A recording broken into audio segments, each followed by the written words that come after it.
talking on functional programming. Is it beginner level? Yeah, super beginner level. Okay, so without further ado, let's get it started.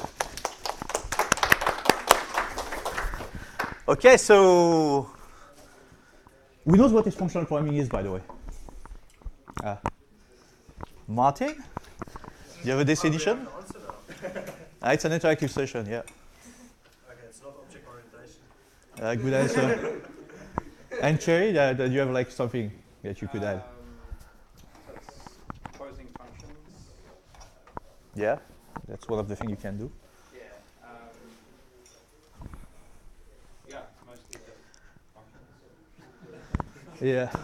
So if I show you things like that, I think it's more like separating the data from the functionality yeah. rather than object orientation as you have both together in the class. Yeah, that's also a good definition, yeah. So does that ring a bell to anyone?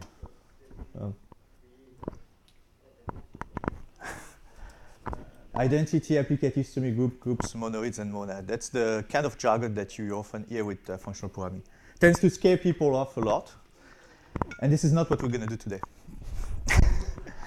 So my goal today is to show you the concept that you can apply basically as soon as you get out of this room. It's not going to be about those. It's going to be about something very, very simple, which is called a function. So I didn't prepare much, so I'm going to read a bit. But the functional programming benefits are around around testability, maintainability, and also around things like declarative versus imperative in terms of approach. So you write your code in the declarative way. So you're interested by the result, not by the way you get to the result. And it's usually easier to maintain and to understand. So functions, why function? Because functional programming is first of all about functions. So it's like the core block of functional programming. And if you think about it, there's entire languages, functional programming languages like OCaml or Haskell that are pretty much only based on functions and composition between the functions. There's pretty much nothing else. There's no classes, and there's not even a for loop. So you do everything with functions. If you think about function is a small unit of encapsulation for your code. So usually a good function should be only doing one thing. And it's more likely, it's better, doing one thing is a good definition, but maybe saying that it should do one job is better, because it doesn't mean that your function should only have it should be a one-liner. Doing one thing doesn't mean that it has one line of code. It could obviously be made of several lines of code. And the other thing about function is that pretty much out of the box, if you follow that rule of doing one thing, you get single responsibility out of the box. And you don't have to think much about it. So if you know about functions, maybe you know about arity. So what is arity? Does anyone has an idea what arity means? Seriously? Is it number of parameters? Yeah, correct. So arity is just the number of parameters. And this is where it starts. So the number of parameters is called arity, and you have a bunch of them. Unary function which takes one parameter will be a function that takes one parameter will be called an unary function. With two parameters, you get to a binary function, and so on. Ternary function for three parameters, 4 array, 5 arrays. After 3, they just give up. And then null array is a function that doesn't take any parameters. I don't have a whiteboard, so I'm going to not do that. But who knows how you call a function that can have a variable number of parameters? Because this is a term that you encounter from time to time. Partial function? A what? Partial function? No, that's something else. A function that can have a variable number of parameters, it's called a variadic function. So The only thing to remember is that unary is one parameter, binary two, etc. But unary is a special case in functional programming. It's actually a very important type of function, the ones that take one parameter, because it enables you to do a ton of things. And variadic functions are usually not always available, by the way, in functional programming, but they are common like in C# and so on, when you can like say that you pass X number of elements. This kind of constraint exists in some languages. So, did I move to the next one? No, I did not. So to continue with functions, God, I'm going too fast. So, by any chance, does anyone know what an higher order function is? Is it a function that composes of other functions? Yeah, that's kind of true, yeah. So it's basically a function. An higher order function is simply a function that can take other functions as parameters. As soon as you take a function as a parameter, you are an higher order function. Also, I think it deals with the, like changing state. And No, not necessarily. No. The only definition for higher order function is just the fact that it takes other functions as parameters, and that's very important because, like we'll see later on, that allow you to do composability. And so the opposite of higher order function is called first order function. It has nothing to do with Star Wars, but first order function is basically a function that doesn't take functions as parameters, which is for example, if you come from some mainstream languages, that's probably the most common ones that you have. Sorry, first order functions. So they take like parameters, strings, integers, and so on. So another good question, yes. Can you give me any example of higher order function that you use regularly? Oh, yes. Map. Actually, yes. Map, yeah.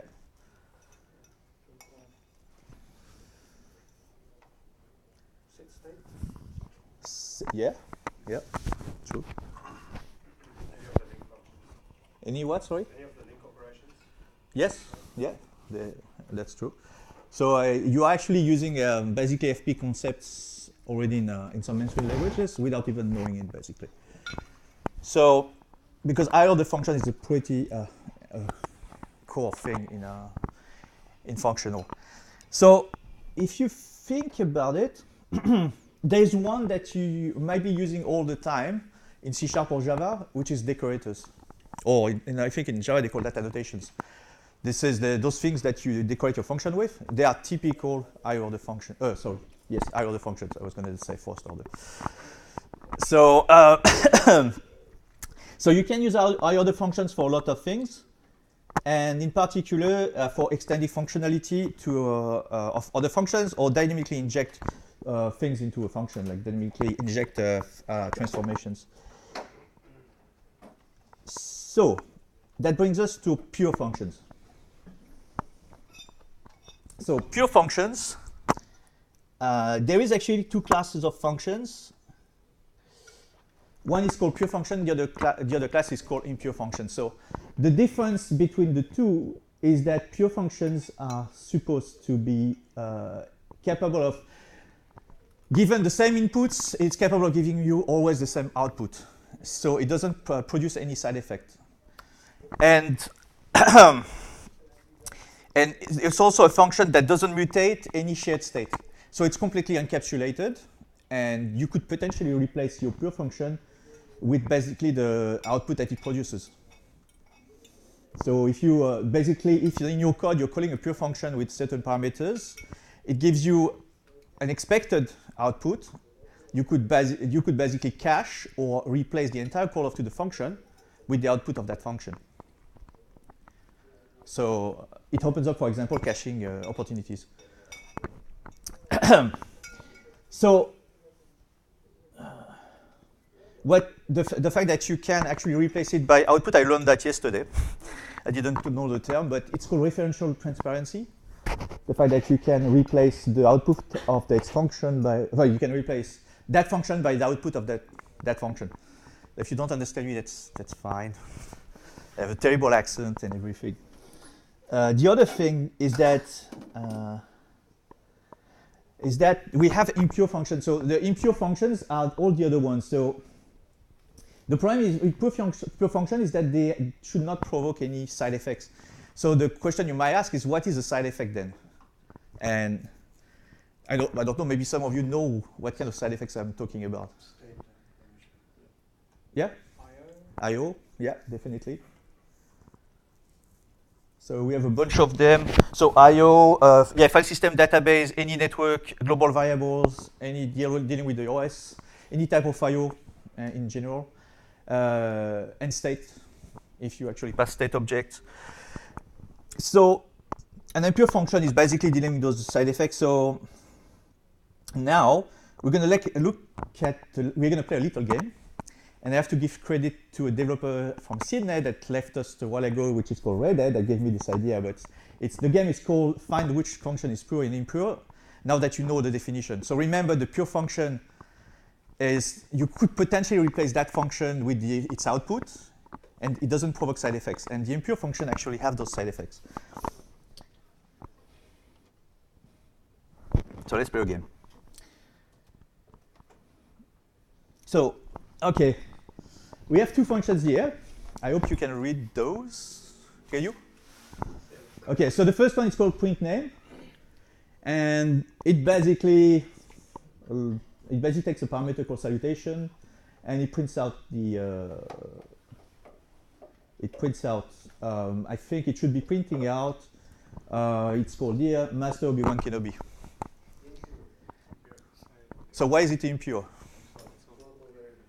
Yeah, it's using a global variable here. So, and maybe there's also another reason why it's impure, by the way. And it's also use the console logs. You don't have control over that. It could fail. So the next one here, get name, also takes a salutation, and it's actually very similar to this one. Maybe the only difference is that the console log is gone. So it's not fun because I guess since you know that this is already using a global variable, it's impure. But anyway, this one is definitely, those ones are definitely impure. So I have a bunch of orders, don't worry. So now we have three of those. So we have one get name at the top, one shout name in the middle, and another one called shout master at the bottom here. So in this case here, get name now takes the salutation and the name. So we're calling it here, and we print out again master Obi-Wan Kenobi. The shout name does take a name and apply a bunch of transformations, and it gets called here. And this one here, well, we change the name, and we do a little shout master that calls get name, which is this one. Uppercase everything and concatenate a nice upper exclamation mark at the end. So who of those functions do you think are pure and impure, basically, in this case? They are all pure? Okay. So let's check. So the first one is pure. Why? Because this takes the parameters that you use inside are like given the input, the output is always the same. For the same input, you're going to get always the same output. You could potentially replace that completely by a constant variable somewhere if this was the case that you had only one name. Shout name calls a bunch of other functions, but turns out that those functions are also pure. So it doesn't change the fact that this function is pure. And the last one, yes, it's pure as well because we actually call a pure function here, and we also apply the same kind of transformations here that are also pure, so everything is pure in that case. So the next one, which I promise will be the last one for this little exercise. So we have a birthday function up there, and we have a Jedi guy here, and we call the birthday Jedi here. And the goal of that function is just to add one more year to the Jedi. So, and this one here is just a function that you could be using in your code today. It's just parse a query string, and we just called it by passing the window location search that you have in your browsers. That gives you the query string part of a URL. So you pass that to that parse function, and it returns you an object with all the key value pairs that he found in the query string. So we have two functions here. So we have pass and birthday. Which ones do you think are pure and impure in this one? But first of all, what's the user there? User.age. This is typo. Typo. I mean, where did I make the? Oh, damn it! Okay, this one is not even running then. Okay, imagine now that it's called person. Person.age. That's impure because it's changing the state Of the.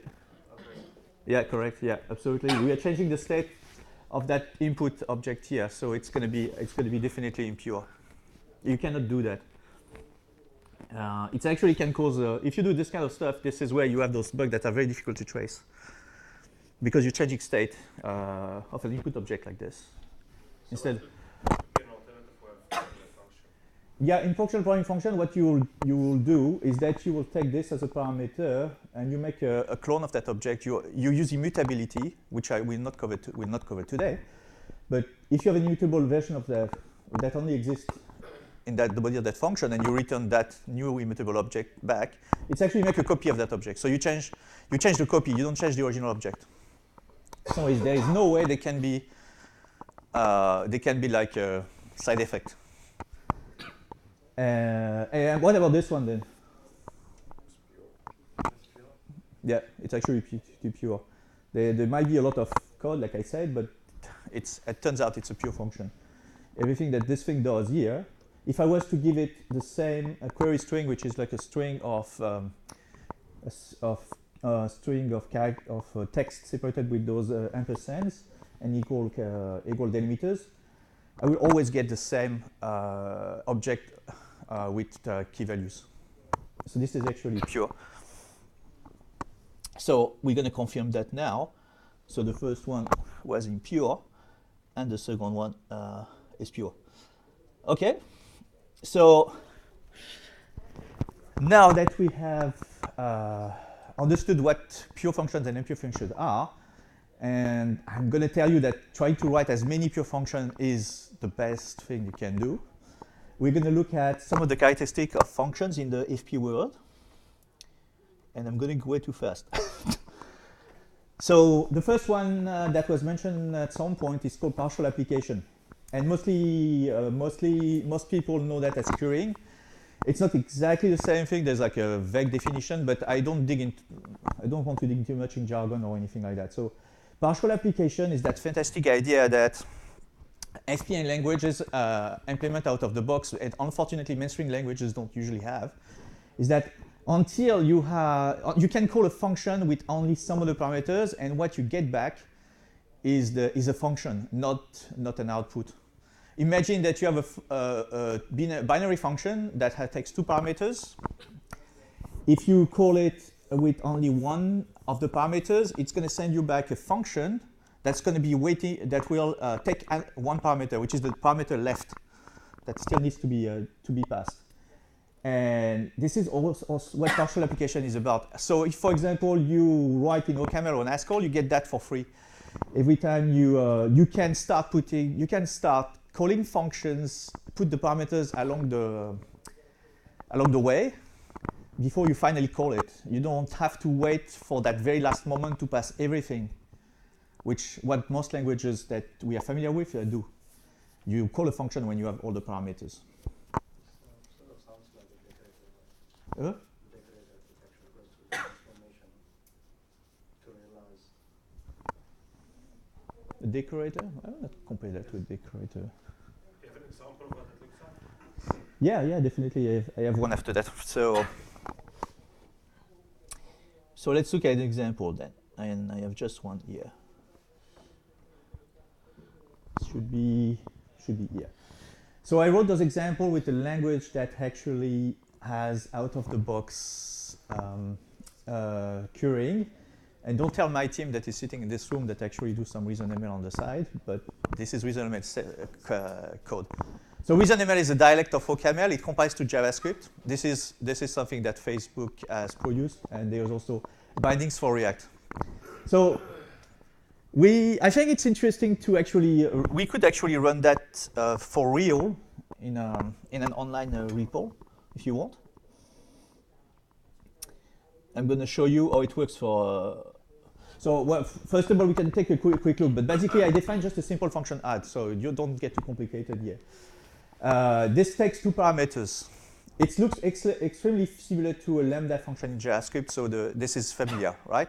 But it's reasonable code. In Turing terms, this is the same as having a add function that will take first a function that returns another function that will take then a y. This is the same thing, basically. This is what that means. Reasoning map compiles to that JavaScript. Yeah, it compiles to JavaScript. Yeah, I'm going to show you. But I'm gonna fire up the live session of coding. I'm going to show you. So a non-coded call, which is the common things that you usually do, will look like this. You call the add function passing you two parameters. If you have a created call, you actually can call add with one parameters, and then it's a function that gets returned that you call then with two. So you have those parentheses. That means this is one call, and this is the second call. I could actually I represent that differently here. I say I create a new function called add1 that has automatically automatically adds 1 as x in our original function, right? If it's not clear, just stop me. And if I call add1 with 2, then I finally get my result. The function name was confusing. Which one? The function. Oh, it's called add1 because I'm adding 1.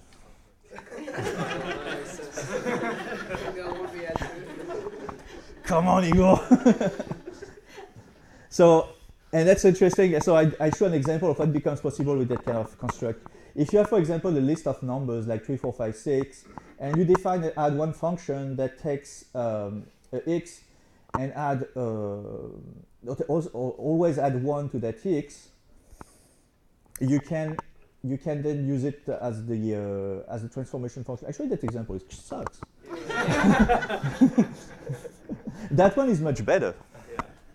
That one is much better because this in that one, you actually know that this add1 is going to be executed first, going to return your function, and you know that a list map is going to try to pass, in my case I call that a x, it's going to try to pass a parameter to that add1, so it's equivalent to that call. And it does that to the numbers. So what you're going to get back is something along the line of 5, 6, 7, 8. No, I suck. It's 4, 5, 6, 7. But if you want to, I think that the best way to understand that, because it's a bit the tricky part. It's probably to try it for real. And I have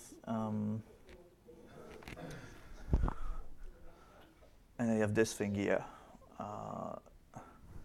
So I have the link to the. I should have prepared that. Sorry. Control C.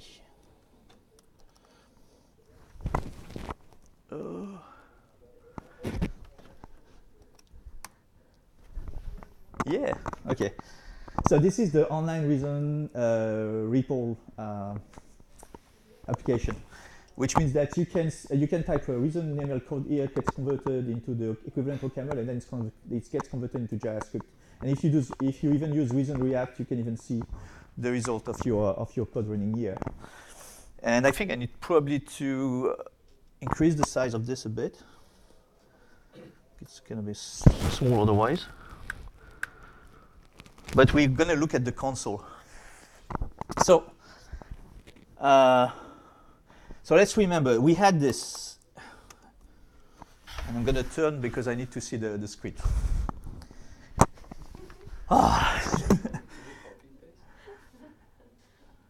Oh, can I copy paste? Oh, you're actually a smart guy, Igor. Don't encourage you. It's just because I know how slow you type. Yeah, you're right. Actually, I think I'm going to try to cut it on. Oh, maybe I was too. Okay, so yeah, I define my function add, and that's the only thing I will do. Then I'm going to just demonstrate 1 and 2, and just bear with me. When you're in Reason and you want to console log something, you have to use this gs.log. So I'm going to console log this thing. So you see the tree there on the console. So that's the execution of that code. So now now we're gonna use the current version, right? So we have a gsoc.log, and let's imagine that I'm just passing the first parameter, like I said. As you see, the output now is this function param that is waiting for another parameter. So it returns you a function. It's curring by default. If by chance I do pass this one, we get a 3 again, because now the function is full and it's getting you the result. If I do my add one and I said it is equivalent to this one, and then I call my add one with 2, and also gslog it.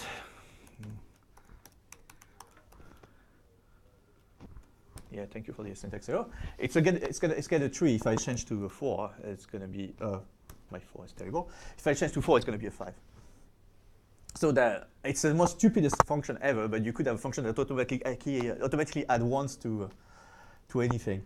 And like I said, if you have this list of numbers, let's get a bunch of numbers like 2, 3, 4, 5.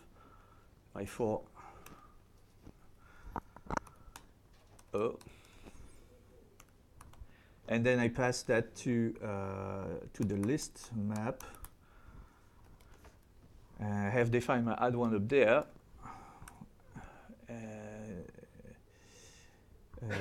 And the way it works in reason is that you have to pass the thing here. So now I need to gslog that stuff again.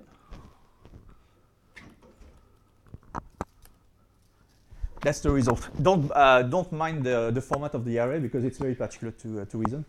But basically, we see that we have added 1, 2, 3, 4, 5 have been added 1, so it's 3, 4, 5, 6. And the 0, by the way, is just a termination of an array now in the code that reason produces. So if you want to do that, for example, in JavaScript today, unfortunately, JavaScript, the functions are not curried because the language is completely dynamic. You can pass none to all the parameters you need, but as soon as you call a function, it calls a function. However, there's a bunch of tools out there, and also there's a trick that I can show you to do it in JavaScript today. So you can use Lambda, that is a query function. So it allows you to it works like a decorator. You decorate that, or it works like an higher order function. You basically query your function, and Lambda gives you back a function that is going to have that characteristic. It's going to be returning functions until you have passed all the parameters. The thing that you also notice here with querying function is that we go step by step. They are unary. We actually deal with unary functions. You pass one parameter at a time. Here, you could pass more, but usually it's how it works. You pass one parameter at a time. So the fact that they are unary is in the essence of the thing. So if you're interested by how you could do the same thing in JavaScript, and I'm going to copy paste the code there, just for the sake of time.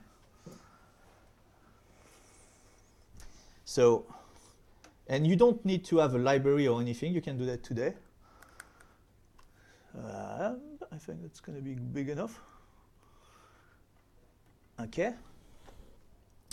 So it turns out that in JavaScript and in Reason, the code looks very, very similar. So if I do copy paste this one, it defines my add function. So if I type again add 1, 2, I'm getting 3 in my output.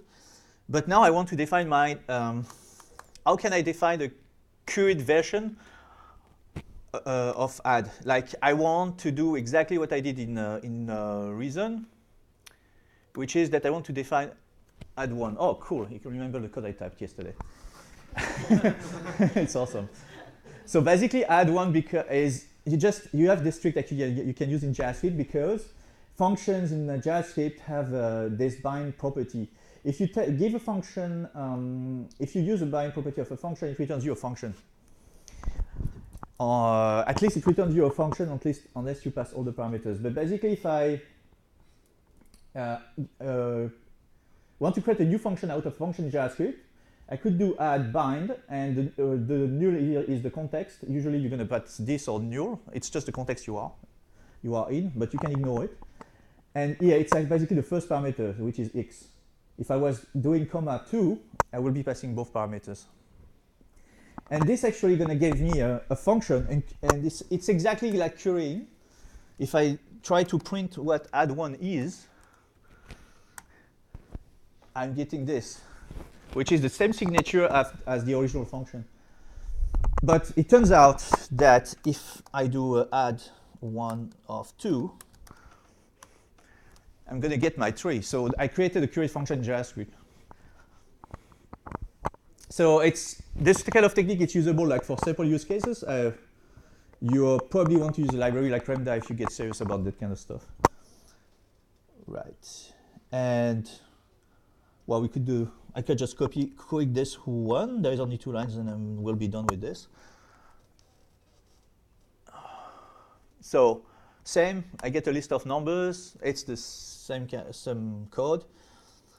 And now you want to apply 1 to all those numbers. You can do it in a very elegant way as well in JavaScript with this code. You basically just, we mentioned map. This is an array. Array as one of the functions that's accessible through array is map.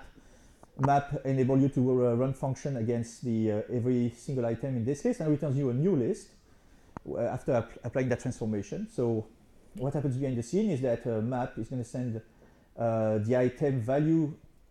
It's going to actually call that function add1 with the value that you're currently iterating on, and it's going to return you like 4, 5, 6, 7. Yeah, and it reads very well because there is absolutely no noise here. You can quickly understand that you're just adding 1 to your list of numbers.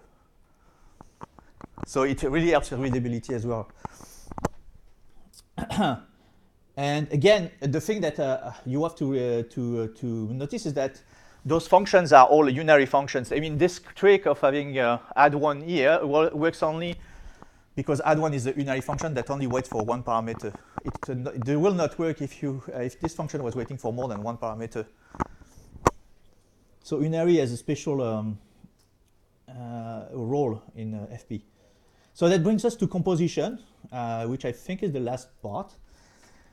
So composition, which you don't see because I put that thing in front. There we go, composition. So I think I'm done with typing code. Composition, so this is the act of taking all those simple functions and putting them all together to make something richer. That's it. This is all it is about. So it's easier to, when you think about your code and when you write your code, it's easier to actually think in terms of small unit of work. You write a function that does one thing, and then the larger problem that you have to solve, you solve it by composing all those little pieces that are much easier to write and to test, by the way, together with composition. And you get this this fantastic function. So I'm going to show you an example of composition, or examples of composition. So this is JavaScript, this one. So we have a Yoda object up there. So Yoda has a name, and he has an email. And we're going to create a generic get function. That get function, given an object, basically, and a prop name, returns you the value that is associated, the value that is associated with that key in the object. You see an example here. If you get the email of Yoda, it's going to return you this, yoda.jedi.org, right? I was trying to type the code, but like Igor says, I'm way too slow. If you want a function to grab only the email, in JavaScript, I show you bind as a trick. You could actually create a function based on your generic function. You can create a function getEmail, which is just a curried version of your get that already has email set. So then you call it like this. I want to get the email of Yoda. And that function is going to be useful for Yoda, but can be useful for any other person that follows the same format here. We have that another generic function that I'm adding here for the fun. It's validate email. Actually, I have the body of that function. It just validates that the user has Jedi .org in this email. And if I do a validate of my get email of Yoda, which is a composition, I just created a function that extracts an email from an object and validate that this email is valid. I could give that a name. I didn't give it a name right now, but you could like call that a validate email. And it takes as a parameter, it will take an object like Yoda, and it does, behind the scene, it does extract the email and it validates, and it does that in separate steps. And it reads very well as well, because it's easy to understand what's going on here, and not with very, very long and complicated names. It's just simple constructs. With ReasonML, you could write the same thing like this. You could pass Yoda to the get email and then to the validate. The beauty of this one here is that you read that from left to right, so it becomes so much easier. The way depending on how you write your code, because you could have like dozens of them like this, is that either you're going to read them from left to right or from top to bottom. So it's super easy to follow what's going on. And imagine that you want to add more transformation or more process in the middle. Just add a function. Just add a function in the leader. And by the way, the pipe operator is coming to JavaScript. It's already available as a Babel plugin, and we'll probably see it soon in the team.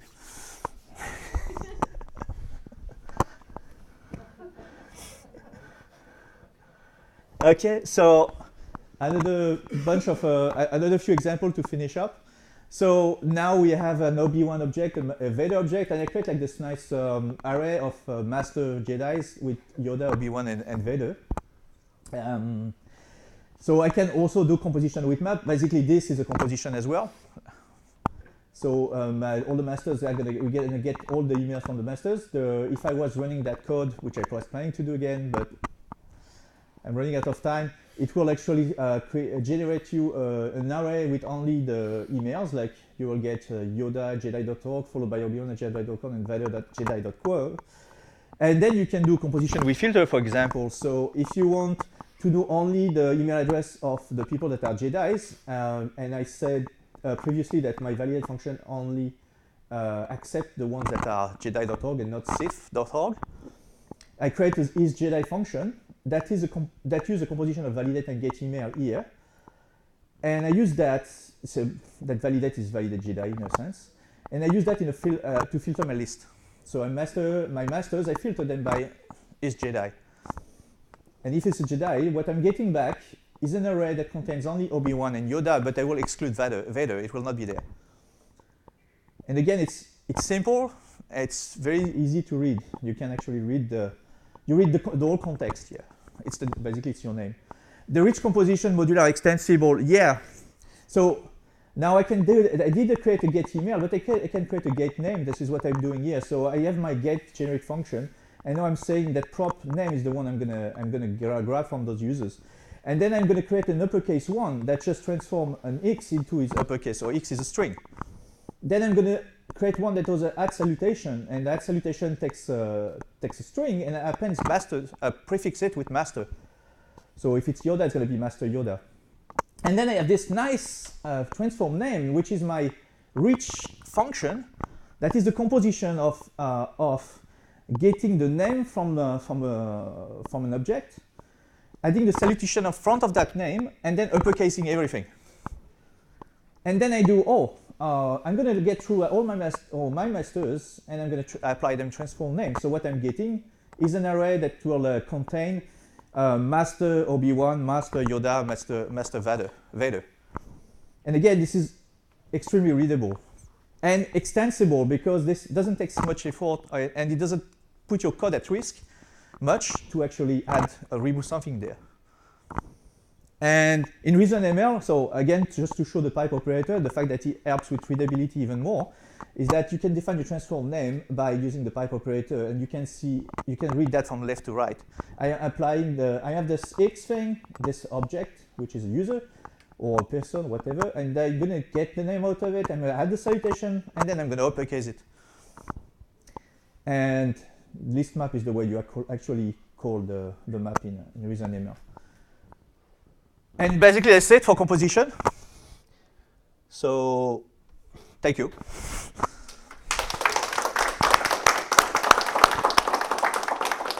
Any questions?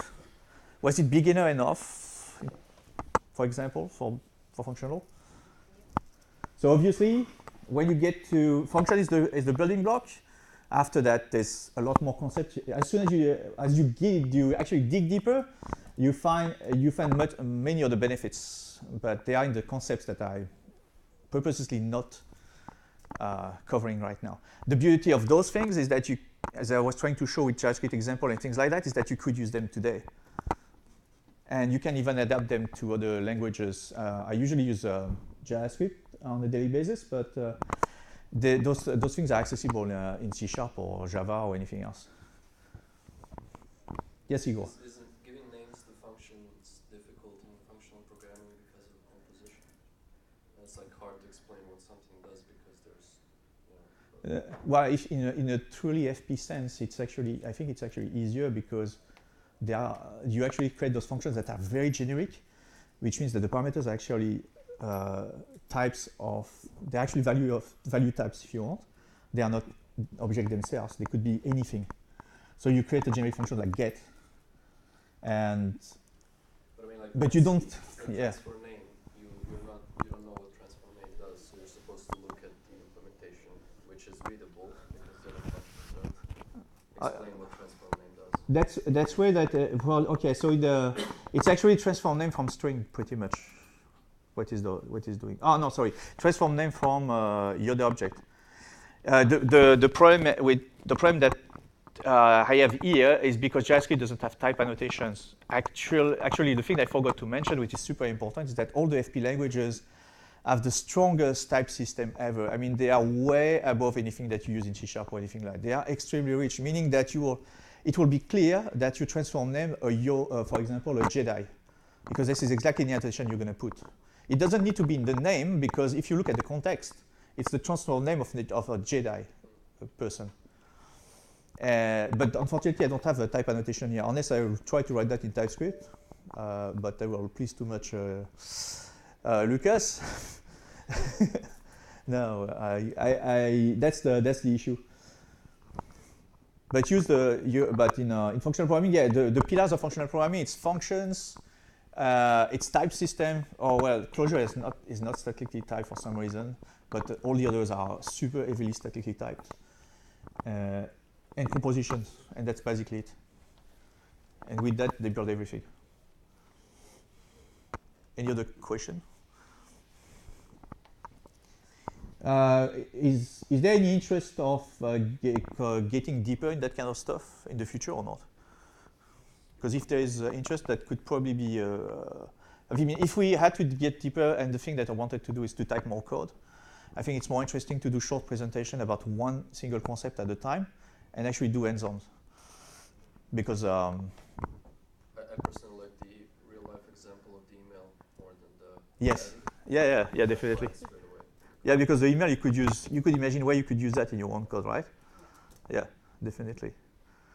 But if there is interest for doing a hands-on and go past the very, very basics of this stuff, that are the things that are showing up, we can organize something like that. And personally, I'm not very good at functional at all. I'm learning. But I think one of the main problem the people have is that they feel it's way too different from the things they're used to. There's a lot of jargon in O as well, but FP has its own jargon, and you need to rewire your brain because the way you type your code is different. And if you do one concept at a time, you're gonna get it more easily than if you try to go straight to monad functors or whatever else, which are very odd. That's it. Thank you.